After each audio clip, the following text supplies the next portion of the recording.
C'est donc jour de vote en Irak. Aujourd'hui, élections législatives qui ont démarré tôt ce matin. Plus de 21 millions d'électeurs sont appelés à départager. Plus de 7700 candidats, ça fait beaucoup. Tous espèrent pouvoir décrocher l'un des 329 sièges de députés. Les femmes doivent obtenir, selon des règles de quotas fixées en amont, au moins un quart des fauteuils de la future Assemblée qui va siéger donc pendant les 4 prochaines années. Quels seront les enjeux de ce rendez-vous? Boudé, on va le voir dans quelques instants par les Irakiens. Pourquoi intéresse-t-il autant Washington et Téhéran? Bonjour David Rigoulet-Rose et merci d'être avec nous. Rédacteur en chef de la revue Orient Stratégique, chercheur spécialiste du Moyen-Orient attaché à l'Institut français d'analyse stratégique. Merci d'être là aujourd'hui. En un mot peut-être, c'est vrai qu'on n'a plus parlé d'Irak depuis longtemps sur ce plateau. C'est le 6e scrutin organisé depuis la chute de Saddam Hussein. Oui, et puis c'est vraiment un scrutin particulièrement sensible après la guerre des 12 jours contre l'Iran. Et on sait à quel point l'Irak est évidemment un pays très très lié à l'Iran. Donc l'enjeu de ces élections, paradoxalement, il y a une désaffection effectivement de l'opinion publique. Vous évoquiez la possibilité d'un taux de participation très faible. Il était déjà faible lors du dernier scrutin en 2021, puisqu'il était à moins 41%. Il risque d'être encore plus faible, puisque Moqtada al-Sadr, un des leaders justement chiites, boycotte les élections. Donc c'est une hypothèque sur la légitimité potentielle du scrutin. C'est donc très important. On a son tweet à Moqtada al-Sadr, leader chiite. Oui. Il a tweeté il y a 2 jours, n'allez pas voter, je résume le propos, n'allez pas voter, ils sont tous corrompus, oui. L'issue est déjà jouée d'avance. Oui, il considère que l'élection est bancale, qu'elle est dominée par des intérêts à la fois sectaires et économiques, ce qui est largement vrai, mais du coup effectivement, comme c'est un poids lourd quand même de la scène chiite et de l'équilibre justement électoral, ça pose un problème pour la suite, justement pour les résultats qui sont très incertains aujourd'hui, et puis il y a l'opinion publique effectivement qui a l'impression que rien ne va véritablement changer, que c'est finalement la possibilité de reconduire un statu quo et que les réformes qui sont attendues sont toujours différées, justement parce qu'elles sont embolisées par ces jeux, ces arbitrages, ces équilibres internes entre communautés. On a le chiffre, le taux de participation, comme on dit, à la mi-journée qui s'établit à 23,9%. Ce qui est faible. C'est vraiment pas beaucoup. Très faible. Et c'est un mauvais indicateur parce qu'évidemment, le scrutin électoral est quand même s'inscrit dans la démocratisation sur le long terme de l'Irak. Donc ça dévalue en réalité la valeur du scrutin électoral, ce qui n'est pas bon sur le fond, même s'il y a des raisons profondes évidemment qui expliquent cette désaffection de l'opinion publique. Voilà, les Irakiens, sans grande illusion finalement quant aux espoirs de changement, de bouleversement. Et pourtant, les enjeux ne manquent pas, les défis ne manquent pas à relever. On va voir cela en images tout de suite. Explication signée Léo Péchard. Regardez. Ce sont les 7e élections législatives irakiennes depuis le renversement de Saddam Hussein par les Américains en 2003. Et pour l'heure, il n'y a pas foule dans les bureaux de vote. Nous avons déjà enregistré une vingtaine d'électeurs durant la première heure. Nous espérons que dans les prochaines, tous les Irakiens se rendront aux urnes pour voter. Avec 329 députés, dont au moins un tiers de femmes, le nouveau Parlement, élu pour 4 ans, est chargé de désigner son président, poste obligatoirement occupé par un sunnite. Mais aussi d'élire un nouveau chef d'État, poste largement honorifique réservé à un Kurde. Et enfin, de choisir un Premier ministre qui doit être chiite. L'actuel titulaire, Mohamed Shia al-Soudani, espère d'ailleurs briguer un second mandat. J'adresse mes félicitations au peuple irakien, résilient et courageux, qui a consenti de grands sacrifices pour que le pouvoir et la prise de décision lui appartiennent, lui permettant ainsi de forger son propre destin et son avenir politique. Le futur gouvernement devra tenter de maintenir la stabilité actuelle du pays, tout en conservant un équilibre dans ses relations avec l'Iran et les États-Unis. La population irakienne espère également que des investissements seront réalisés sur les infrastructures vieillissantes du pays. Mais le peu de confiance accordé à la classe politique en Irak laisse craindre une faible participation, peut-être même en dessous des 41% enregistrés en 2021, déjà au plus bas depuis la chute de Saddam Hussein. Voilà, c'est dire en dessous des 41%, peut-être à l'issue de cette journée. D'ailleurs, au vu de ce qu'on a à la mi-journée, 23%, ça vous paraît bien parti ou plutôt mal engagé? En tout cas, c'est pas bon signe de ce point de vue-là. C'est clair que ça confirme les craintes qu'on a pu évoquer justement avant le scrutin. Les Irakiens aujourd'hui, on les voit, ils sont pleins de doutes, ce qui n'était peut-être pas le cas après la chute de Saddam Hussein. Qu'est-ce qui s'est passé depuis? Il y a eu une situation chaotique immédiatement après la chute de Saddam Hussein. Il y a eu, malgré tout, paradoxalement, la mise en œuvre des différents scrutins, puisque c'est le 6e que vous évoquez. Donc ça prouve que quand même, sur la longue durée, ça s'inscrit dans le paysage politique irakien. Mais évidemment, ce système électoral, il est parasité par à la fois des divisions internes entre communautés que vous évoquiez. D'ailleurs, il y a une répartition effectivement à la fois ethno-confessionnelle, du président, du Parlement, du Premier ministre, qui est forcément chiite. Et là, on retrouve des ingérences externes, évidemment, avec le poids de l'Iran, ces milices, notamment à travers les Hashd al-Shabi, justement, le poids de ces milices est posé dans le cas de ce scrutin, puisqu'il y a la rivalité, évidemment, avec les États-Unis, qui maintiennent encore 2500 soldats, et surtout, qui ne veulent pas que ces groupes armés aient un rôle sur le scrutin. Et d'ailleurs, il y a un nouveau Marc Savaya, qui est d'origine irakienne, qui est le nouveau envoyé spécial de Trump, a dit que justement, il s'agissait de libérer l'Irak des ingérences étrangères malveillantes, sous-entendu celle de l'Iran, évidemment. Donc on voit à quel point ce scrutin est, on va dire, pris en otage entre des fractures internes et des rivalités externes. L'administration de Trump, qui en nommant cet envoyé spécial, essaye de faire quoi au juste? Il veut peser, c'est-à-dire qu'il veut capitaliser sur l'affaiblissement de l'Iran, justement sur tous les théâtres régionaux, en sachant que l'Irak est le glacis géopolitique de l'Iran. Et surtout que l'Irak est le pays où se trouvent encore des proxys iraniens qui n'ont pas été attaqués durement comme ont pu l'être d'autres proxys, que ce soit évidemment le Hezbollah au Liban ou les Houthis, parce que, par intérêt bien compris, les deux avaient fait comprendre au gouvernement irakien qu'il fallait effectivement geler l'activiste de ces proxys, faute de quoi l'Irak serait un nouveau théâtre de guerre. On va revenir peut-être aux enjeux internes avant de reparler évidemment de ce qui se passe autour, parce qu'il y a un scrutin quand même boudé par les Irakiens et qui intéresse beaucoup les voisins. C'est quand même assez intéressant. Il y a Marie-Charlotte Roupi qui est avec nous. Bonjour Marie-Charlotte, notre correspondante en Irak. On va voir dans quelques instants un extrait de votre grand format, le focus du jour. Avant cela, on prend le pouls à vos côtés. Vous êtes à Bagdad. Vous suivez pour nous le bon déroulement de cette journée, de cette élection. Comment ça se passe? On communiquait il y a quelques instants le très faible taux de participation. Bien, écoutez, dans le bureau de vote qui se trouve derrière moi, on voit un peu plus de gens venir depuis le début de l'après-midi. Donc, il y a un peu plus de mouvement que ce matin. Mais effectivement, le taux de participation à la mi-journée est particulièrement faible. Et on s'y attendait. On s'y attend parce que depuis 20 ans, à chaque nouvelle élection, eh bien, le taux baisse fortement. En 2021, il avait atteint 41%. On devrait atteindre un nouveau bas historique aujourd'hui. À voir si d'autres électeurs irakiens viennent au fur et à mesure de l'après-midi. Mais on se rapproche de la fermeture des bureaux de vote et les électeurs irakiens boudent cette élection pour plusieurs raisons. Il y a une lassitude de la classe politique qui ne se renouvelle pas depuis 20 ans. Beaucoup des personnes avec lesquelles on discute nous expliquent que de toute façon, peu importe leur vote, les élus, les députés élus au Parlement choisiront entre eux qui représentera réellement le pays. Et cette décision n'appartient pas, selon eux, réellement à la population irakienne. Il y a aussi eu cet appel au boycott du leader chiite Muqtada al-Sadr qui a une base très forte dans le pays et qui a réitéré tout au long de la journée cet appel au boycott.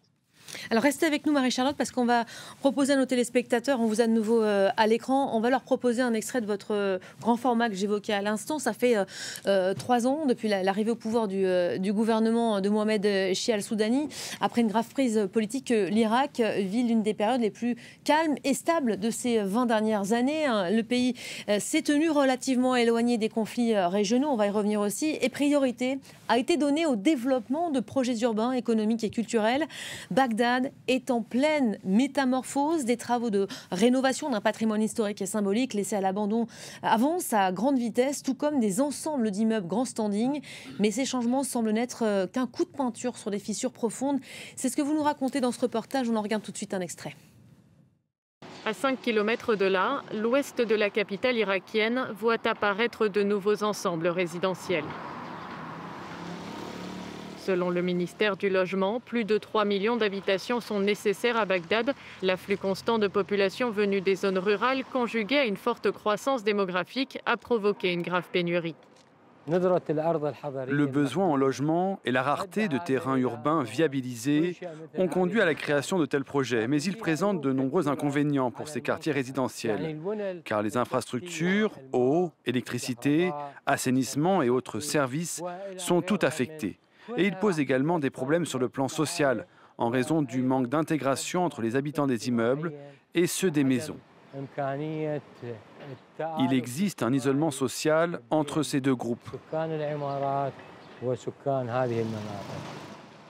Le prix du mètre carré de ces futurs appartements avoisinera 2 000 $, alors qu'en Irak, le revenu moyen atteint à peine 500 $ par mois. Le citoyen moyen ne peut pas avoir de logement ici. Et rien qu'à Bagdad, il existe plus de 1000 bidonvilles. Une personne vivant dans un bidonville pourrait-elle habiter ici? Impossible. Voilà, Marie-Charlotte, je ne sais pas si vous êtes toujours avec nous, liaison compliquée depuis ce matin avec l'Irak. On vous voit de nouveau.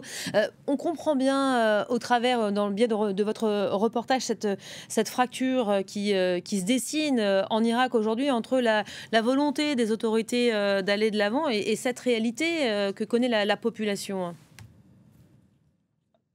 Oui, en fait, il y a plusieurs facteurs pour expliquer cette fracture qui est véritablement représentée par ces grands immeubles qui apparaissent à côté de quartiers résidentiels plus traditionnels.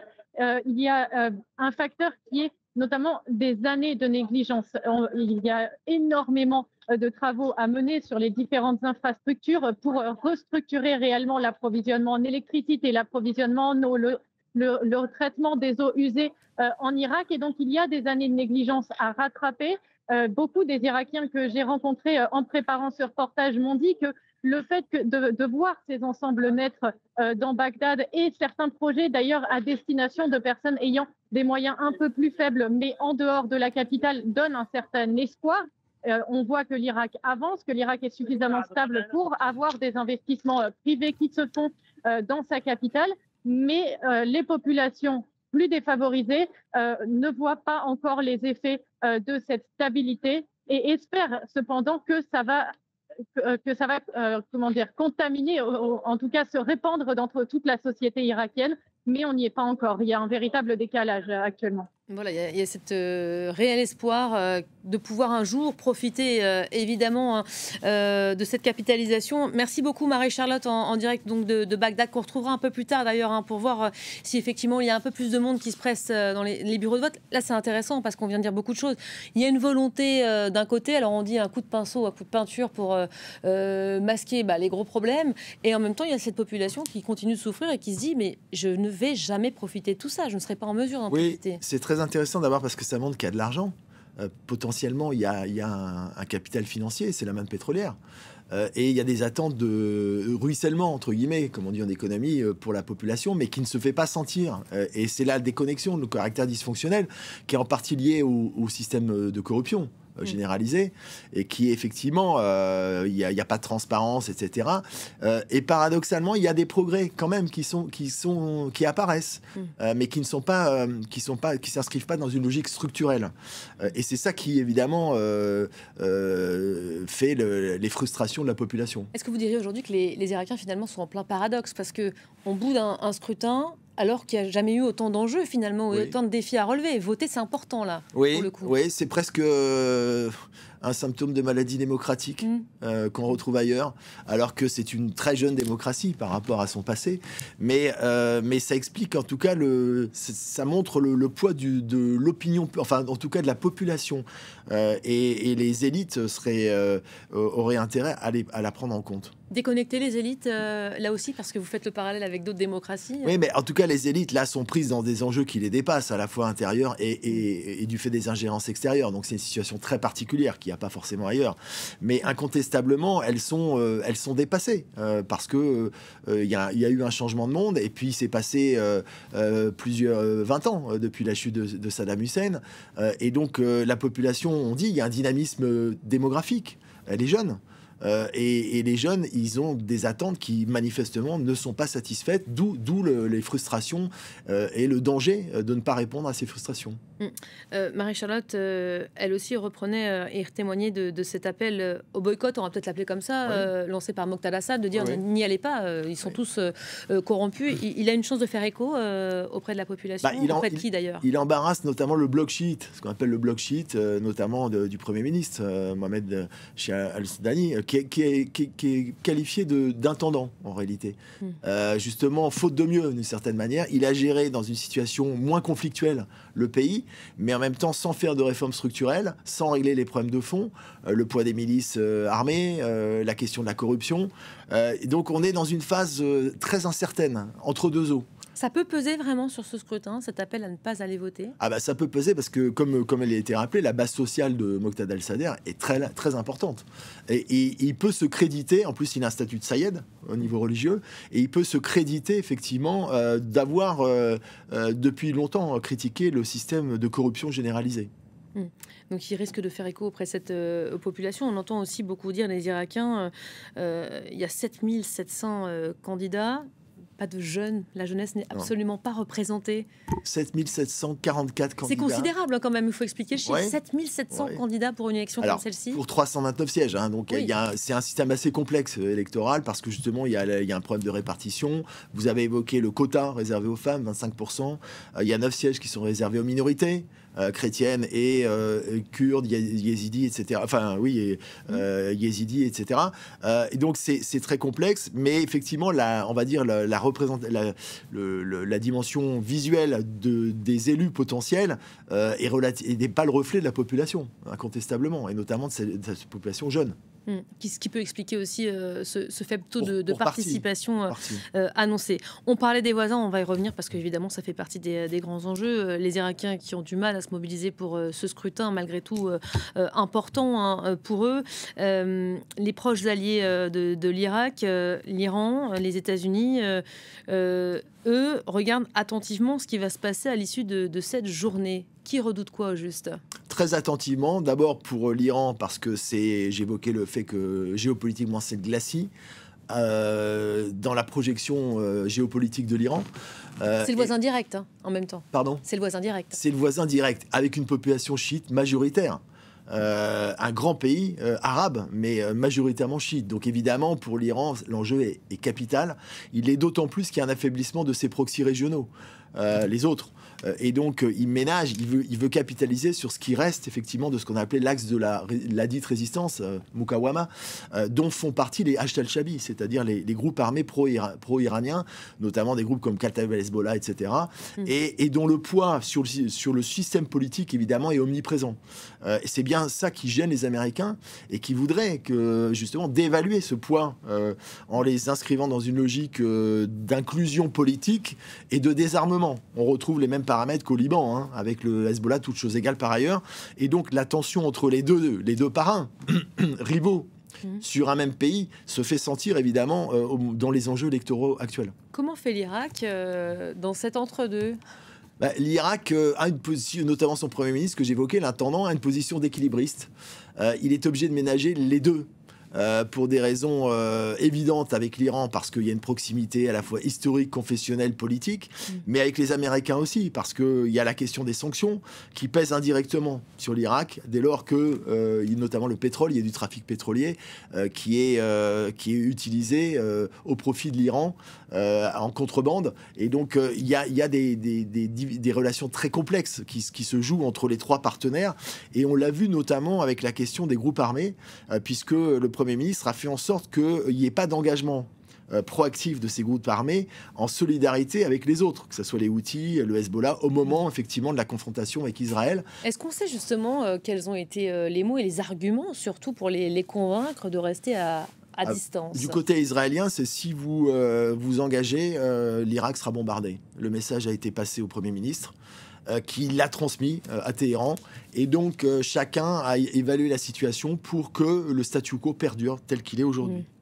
Et il a réussi l'Irak a réussi ce défi qui était quand même un défi de taille, de se maintenir à distance, oui, maintenir cet équilibre extrêmement fragile. Extrêmement fragile et difficile, avec quand même une pression de plus en plus forte de la part des Américains, qui notamment ont mis leur veto sur l'attribution de ministères potentiels à l'issue des élections, justement directement à des personnalités émanant de ces groupes. Ça peut durer combien de temps comme ça ? Parce qu'on a résisté en Irak aujourd'hui à la pression des Israéliens. C'est vrai que l'Irak a été relativement... elle s'est tenue éloignée des conflits. Il n'y a pas eu de frappe, notamment. On sait que l'Iran fait pression et continue de faire pression. Les Américains aussi, hein, vous le dites. Il y a cet envoyé spécial qui vient d'être nommé. Ça peut tenir combien de temps comme ça ? Ça va dépendre en réalité de l'évolution de la situation des deux parrains. En tout cas régionales. Le poids de l'Iran et les velléités par rapport aux négociations sur le nucléaire. Ça va être déterminant parce que, évidemment, il y a un affaiblissement aujourd'hui avéré de l'Iran qui a besoin de maintenir justement ce glacis avec l'Irak, mais ça profite aux pressions qui sont faites de plus en plus importantes de la part des Américains, ce qui leur permet indirectement, les pressions sur l'Irak, c'est aussi des pressions sur l'Iran. Et donc on voit que c'est un jeu complexe, mais à plusieurs bandes. Mais c'est pour l'instant, la situation tient telle qu'elle est. On va voir le résultat des élections et surtout la composition du futur gouvernement. Parce que ça va être le reflet, justement. Ça va être le prochain défi, ça. Ça va être le vrai défi. La coalition, il y en a beaucoup qui disent que ça va être une impasse, ça va durer des plombs, on ne va pas y arriver surtout. Alors ça a déjà été le cas précédemment, hein, puisqu'on sait qu'en 2021, il y avait eu la victoire notamment de Moqtada al-Sadr qui s'était retiré, etc. De toute façon, structurellement, le pays est un pays de coalition. Encore faut-il former une coalition. Alors voilà, et là, il y a l'arbitrage, notamment au sein même du bloc chiite, puisque comme on évoque actuellement Moqtada al-Sadr, qui n'est pas forcément, il y a une forme de nationalisme chiite qui n'est pas pro-iranien. Et là, cette tension, évidemment, elle est aussi instrumentalisée à l'extérieur. Cette coalition, est-ce qu'elle n'est pas vouée à l'échec, compte tenu de tout ce qu'on vient de dire là ? Pas forcément, mais il faudra que ça va être d'abord le choix du Premier ministre va être très important. Alors savoir si, par exemple, l'actuel peut être reconduit ou pas. Et puis des décisions qui ont été différées pour l'instant, effectivement, sur le poids ou l'intégration de ces milices au sein de l'État et non pas parallèle à l'État. Et donc là, on va retrouver les tensions avec Téhéran. Donc c'est très difficile de présumer de ce qui va se passer, mais incontestablement l'Irak aujourd'hui est une pièce essentielle qui a été un peu oubliée effectivement ces derniers mois, mais qui est la caisse de résonance de tous les équilibres régionaux qui se mettent en place aujourd'hui. Et si le pays a été oublié aussi ces derniers mois, c'est peut-être bon signe, c'est parce que le pays vit l'une des périodes les plus calmes et stable de ces 20 dernières années. Le paradoxe, effectivement, c'est pour ça que j'évoquais le Premier ministre qui se fait qualifier d'intendant pour gouverner sans véritablement décider. Mais qui, pour l'instant, a préservé une certaine stabilité en termes de paix globale par rapport aux années terribles que l'Irak a pu connaître par le passé. Ça n'avance pas, mais ça ne se dégrade pas non plus. C'est pour ça qu'on parle de statu quo, mais qui est insatisfaisant, parce que les attentes on ne répond pas aux attentes de la population. Oui, ça ne peut pas durer comme ça dans le temps. Merci beaucoup, David Rouleros, d'avoir été l'invité de l'info du jour. Voilà pour ce focus sur ces élections irakiennes qui se poursuivent avec ce faible taux de participation qu'on évoquait, un peu plus de 23% en cette mi-journée. Évidemment, on prendra la tendance à l'issue de cette journée de vote. On retrouvera Marie-Charlotte Roupi dans quelques instants. Ce sera le journal. Restez avec nous.